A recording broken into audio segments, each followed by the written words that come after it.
Welcome back, everybody. Ron Trevino coming to you live from the Co-Cathedral of the Sacred Heart. So now, for the first time ever, we have a Pope from the United States. Robert Prevost.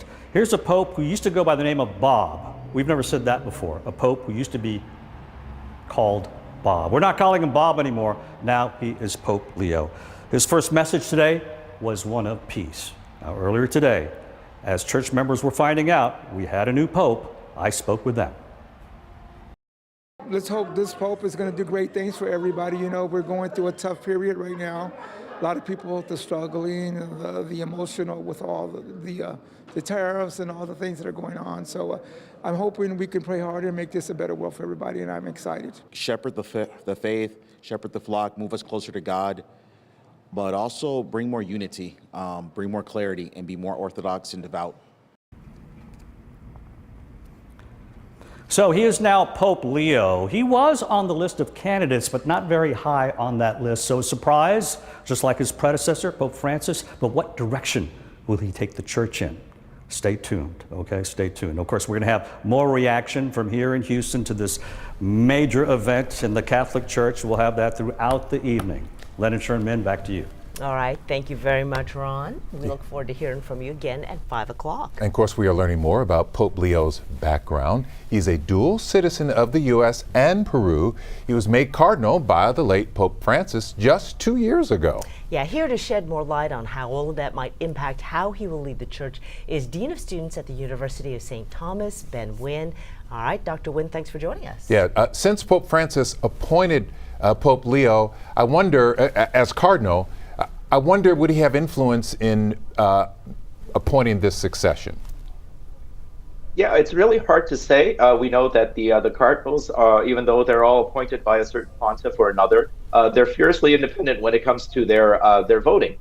So we saw that in the election of John Paul. We saw that in the election of Pope Benedict. Of course, we saw that in the election of Pope Francis. All very surprising appointments. And then this one was no different. You know, we were watching it earlier today with our students, and it was just a complete surprise that we would have a Pope from North America. That's kind of interesting. Much has been made about, you know, his having done a lot, or more than a decade's worth of missionary work in Peru. So with one foot in North America, one foot in South America, would that have helped his appointment, his election as Pope?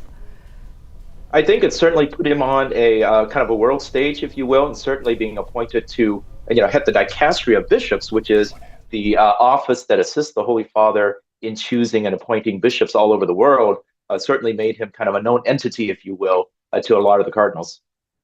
Explain the significance of the name Leo. Yeah, usually when popes choose a name, there's some sort of significance to it. And in the days that follow, I'm sure he's going to be kind of explaining that a little more and meditating on that a little bit more. At first brush, we know that the last pope to be named Leo was Leo the 13th, who was pope up until about 1903 or so. He had about the fourth longest papacy in all times. He reigned for over 25 years. Leo the 13th was the one that gave us the landmark teaching in an encyclical letter, a document called Rerum Novarum. Rerum Novarum addressed a lot of social issues. It really laid the groundwork for modern Catholic social doctrine, Catholic social teachings, social justice, things like that. Really emphasized things like work, things like the dignity of the worker. It really spoke against systems like communism and things like that. So Leo was very, very influential when it came to social teachings. The fact that our new Pope, Leo the 14th, chose that name seems that he's beginning to think in that realm, and we'll see how this unfolds.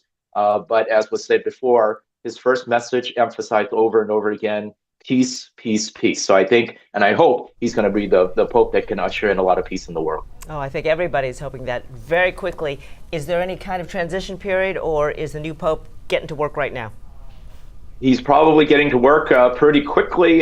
His fullness of office comes when he accepts, so he is now the Pope. They're probably also getting ready for things like the Mass of Thanksgiving and just those logistical things. But we're probably going to see him get to work pretty quickly here. Yeah, no hesitation here. Dr. Nguyen, thank you for your insight, providing some background here. Appreciate it. We have extended coverage on the selection of a new Pope, what we know about him, and what happens next. Find it right now on KHOU.com. You'll find our coverage right there on the homepage.